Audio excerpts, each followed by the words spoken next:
Well, hello and welcome back to another episode. It's great to see you all. I hope you're doing well. So today we're continuing with our series on writing a ray tracer in C++ using as far as possible only the standard libraries along with the SDL2 library so that we can display results in a window. And in particular in this episode we're going to be continuing with our series looking at improving the performance of QB-Ray, the ray tracer that we've been putting together over the series. If you recall from the last episode, last week, we looked at some of the more basic things that we could do to improve the performance, and we got the time for rendering the basic test scene that we have down from 85 seconds down to 34 seconds, which is really not bad.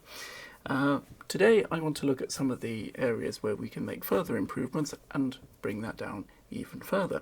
Before we jump into that, I just want to say, as I always do, that if you like this video, please do remember to hit that like button, and if you haven't done so already, please consider subscribing to my channel so you don't have to miss any future videos. Thank you very much. Right, without much further ado, let's jump into it and let's have a look what more work we can do to further improve our performance.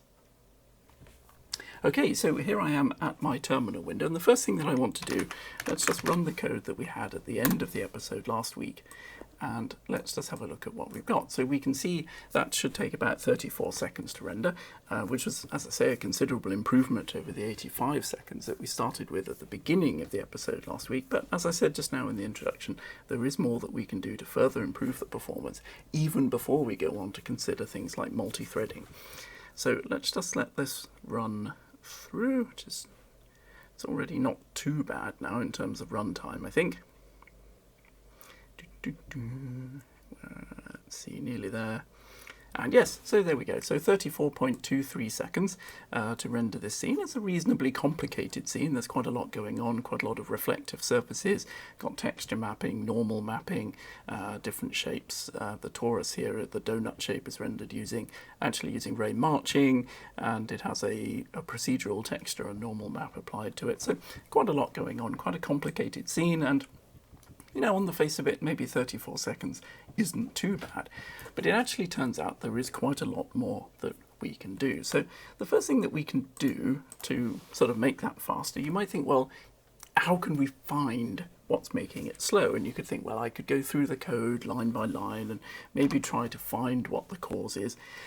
But there's actually a better way, and what we're going to do is use a profiler. Now, a profiler is a piece of software that will monitor your code as it's running, and it will produce an output that tells you where your code is spending most of its time, you know, in which function and doing what. So let's have a look at how we can do that. The first place we need to look is the make file.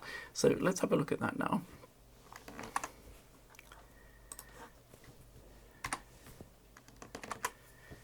Okay, so this is the make file that we have for QB-Ray, and we're not going to really change anything here except for C flag. So we're already declaring that we want to use C++ 17, and we're declaring that we want to use we're using the fast flag, which tells the compiler to make all the optimizations it can to make our code run faster, which is good. But we can, as I say, make it run faster. So what we want to do is add to the C flags command -pg like that, and let's save that.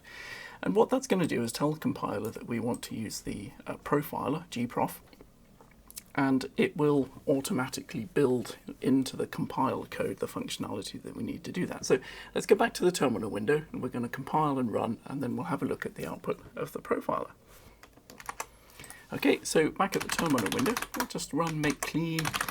Let's run make. We'll compile it again just to make sure. So you see we've got the -pg flag there now. And let's let that run through and compile all those files.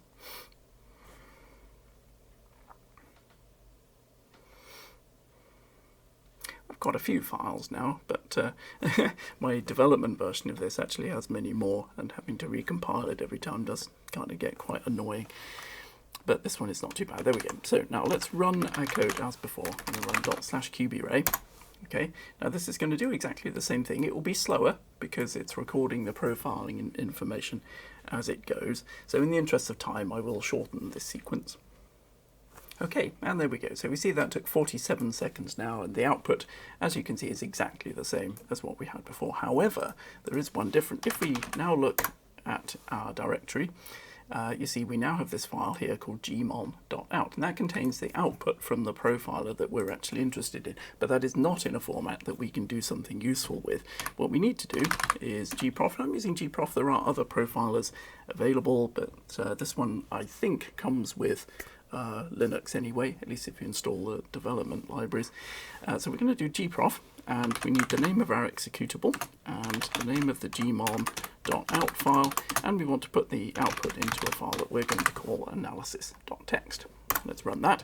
Okay, pretty quick. If we do ls-l again, you see now we have the analysis.txt file. That contains what we want to see. So let's just clear that. Let's have a look at analysis.txt. And initially, when you look at something like this is completely daunting, but it's not actually that complicated. The parts of this that we need to pay attention to are the first column that shows the percentage of time that is spent doing each thing in each function.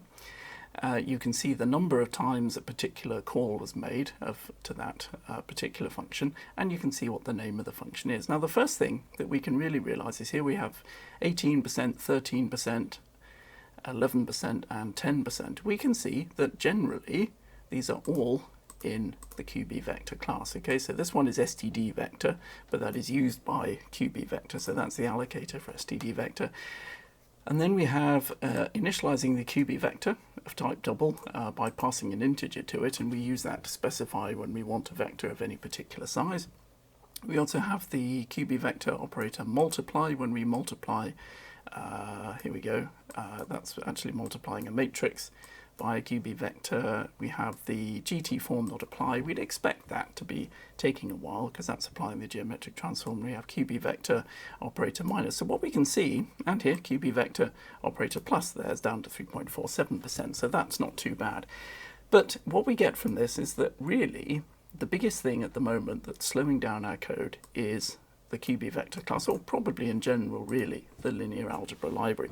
And just out of interest, just to show it, we can go through, if you go through the rest of the output from gprof, you can see that it's got every function call, how many times it's been called, and what percentage it took, and so on. Okay, just like that. Right. Indeed. Okay, so what we can get from that is that the linear algebra library is very clearly still the source of our problems, despite the editing that we did to it in the episode last week. Now, a little while ago, I said this. Intersections. I've heard people talk about memory and optimizing for cache hits and that kind of thing. And, yeah, okay, that does always make a difference. But in most cases, I think compared to the time it takes to test for an intersection, I think the improvement from that sort of angle is going to be pretty small. Now, I could be wrong. Maybe that's something we can look at later.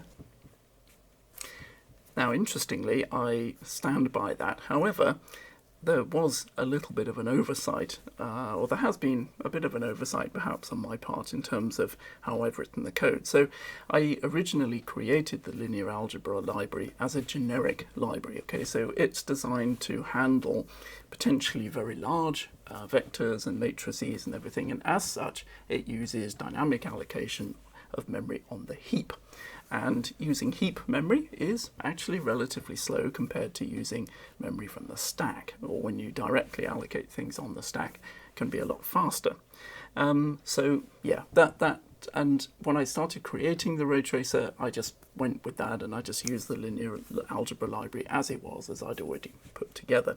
Let's have a look at the code for qbvector and you'll see more closely what I mean.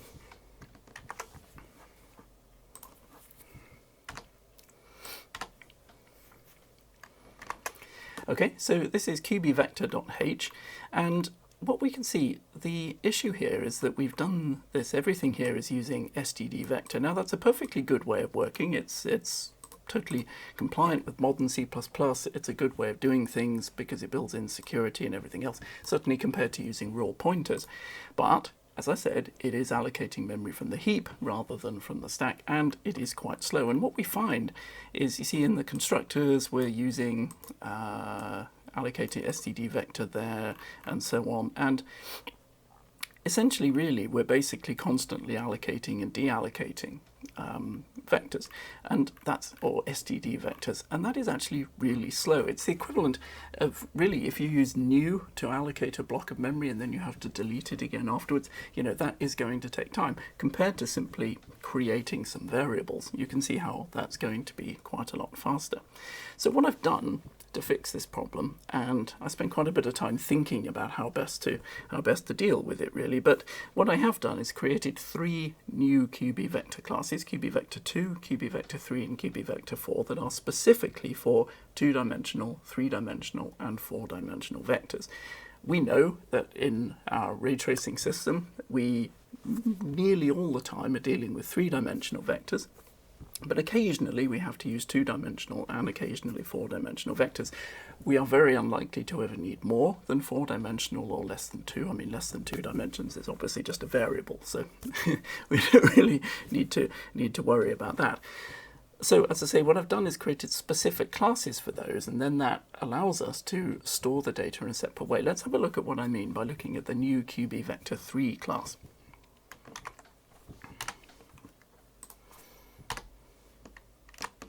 Okay, so this is QB vector 3.hpp, and it's essentially exactly the same, except obviously it's called QB vector 3. There's a little bit of variation here as the inputs. It now allows you to define it from a QB and regular QB vector. That's important for compatibility. Obviously copy constructor, and you can pass it 3 separate numbers to it to define it, which I think is a lot neater. I've preserved get numdims, get element and set element again for compatibility to minimize how much we have to change the code to use this. But the core change here, you see, is how it actually stores the data. So it simply has 3 variables, m_x, m_y and m_z, all of type T, of course, because we're using the template system here, so we can do single or double, whatever we want.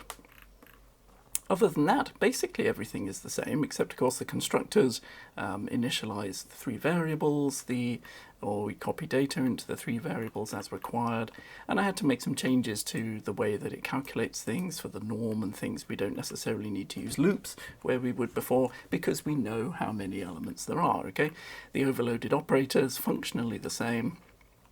A few interesting points here. This is really important. So if you try to assign a regular QB vector to it and it has a different number of arguments to 3, then it will throw an exception. That's very useful.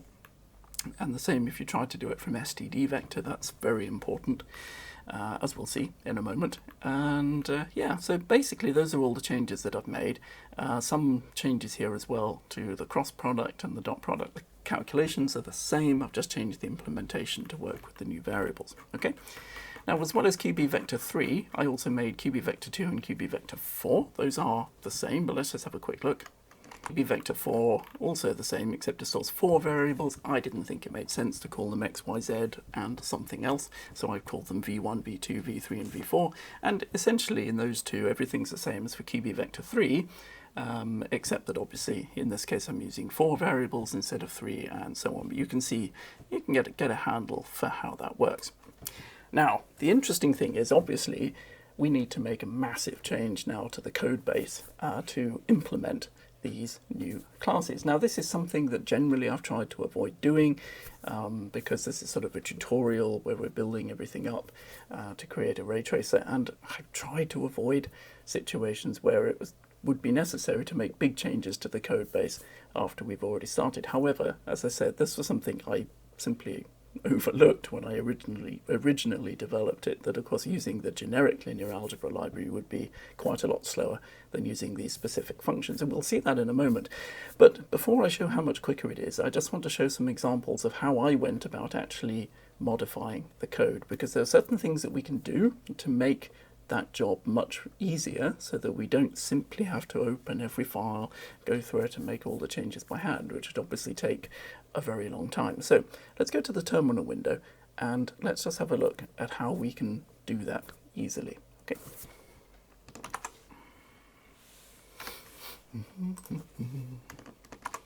Okay, so I'm back at the terminal window.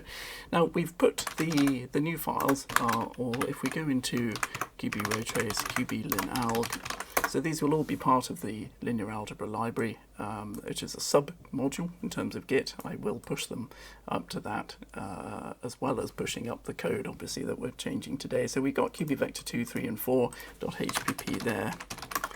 And what we need to do, we really need an easy way of changing all our files. So if we have a look, if we go into qbraytrace, so this is a good place to start, because here we have files that use the vector class, right? So there's a really easy way that we can do this in Linux, which is really handy. We can simply use the sed command, sed -i, and then we do s/, and then the thing that we want to change, which is qbvector double, like so, /, and then the thing we want to change it to, which is qbvector 3 double, like so, /g, and /star, okay? And what that will do is go through every file in the current directory, and everywhere where it finds an instance of qbvector double, it will replace it with qbvector 3 double. Now, I've chosen to replace everything with qbvector 3 initially because that is the class that we use the most often. There are instances where we need to use qbvector 2, and there are instances where we need to use qbvector 4. But if you change everything to qbvector 3 first, it minimizes how many other changes that we need to do. I'm not aware of any clever way that we could automatically go through and change intelligently to qbvector 2, 3, or 4, depending on what we need. So I think it makes sense to go through, change everything to qbvector 3, and then further modify only the files that we need to. So if we go through and make that change, I'm not going to press enter now because I have that already set up elsewhere. Yeah. So you simply press enter, run that command, and that will go through and make those changes. Okay, so I'm at my terminal window. We've run the command to make all of the changes. Now, the way to do this is once that's done, we then run our compiler, and we're going to get a whole bunch of errors, and then it's really just a process of working through those. Now, I can show you an example. So if I run make now, this will compile, and I've deliberately left an example error. Okay, and there we go. So this is an example of the kind of error that we're going to get. Here we see in normalbase.cpp at line 96, we get the error that we can't convert output from qbvector 3 double to qbvector 2 double, okay? So this is obviously somewhere where we've already changed that we need qbvector 2. So let's have a look at that. Let's look at normalbase.cpp. Okay, so this is normalbase.cpp, and what we had, it said the error was at line 96. Which is actually about here. Here we go. So you see here we are creating an std vector object containing two elements, the ugrad and the vgrad. This is for the texture differentiating function, and we're trying to put those into qbvector 2. Now, as we saw when we looked at the code for the new qbvector classes, they check that the number of elements in an std vector that we're trying to assign to it is equal to the number of elements that we want. So obviously a qbvector 3 has 3 elements, so trying to assign 2 to it is not going to work. We can fix that, simply replace that with qbvector 2. Okay, so that's an example of the kind of change that you're going to have to make. If you run the command that I showed to do the find and replace across everything in all of the directories and try compiling it, you will find you get quite a lot of errors, but they generally are quite easy to resolve. They're just usually that sort of thing. Okay, so another area that we need to look to make changes is in the scene file. So let's have a look there. Okay, so this is the scene e21.cpp file, and so everything we do using normal vectors for spatial operations are fine because qbvector has simply been replaced with qbvector 3 by our command, so that makes perfect sense. What you will find is here for things like colors, these are 4-dimensional, so we're creating a 4-element std vector and then passing that. So this will get changed. Initially it will be in qbvector 3, so you have to go through and change those to qbvector 4, so the same for all of those. And then the textures, where we've defined a texture transform, we're initializing with a 2-element std vector, so we have to replace those with qbvector 2, and we can go through the code and we can make all of those changes. And trust me, it's really not perhaps as bad as it sounds, but if that does sound completely terrible, don't worry, you can get the code from the GitHub repository with these changes already made, so don't worry. But if you really want to go through and do it yourself, that is the process to follow. Okay. So another type of error that you will get is one that doesn't necessarily come up when we compile. So just to give an example of that, let's compile it, and we'll find that this will run through and everything will work appropriately, I hope. And you'll notice that here we have the -g flag, which I've just put in the make file, exactly like we did with the -pg flag. And -g tells it that we want to use the gdb debugger, so it's going to put all the necessary symbols, code, whatever it needs, into the compiled files to allow gdb to operate. Okay, so that compiles fine. And you might think, well, that's great. Okay, everything's working. But if we try running our code now, QBRay, there we go. We get an exception, and we can see that this is a case where we've tried to assign an std vector to QB vector 3, and we've had an assignment dimension mismatch. So either this has been 4 element or 2 element, whereas of course this is expecting 3, and that's good. So we know what the problem is, but it doesn't tell us anything about where that problem has occurred. Okay, so because we put the -g flag in the make file, what we can do now is we can run gdb, and we want to run it on QBRay. So we do that, and we type run.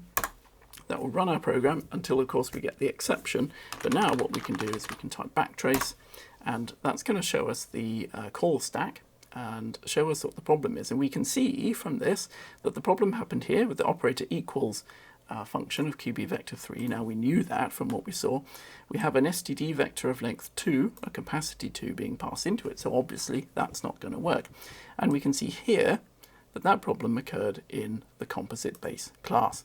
Now, it doesn't tell us exactly where, but at least we know that that's where we want to look. Okay, so let's have a look at that. So we can quit GDB, right? Let's have a look at the composite base class. Okay, so a good place to start is in the header file. So this is compositebase.hpp, and we want to look for anywhere where we might be setting things up incorrectly. And actually what we find quite quickly is down here for object limits.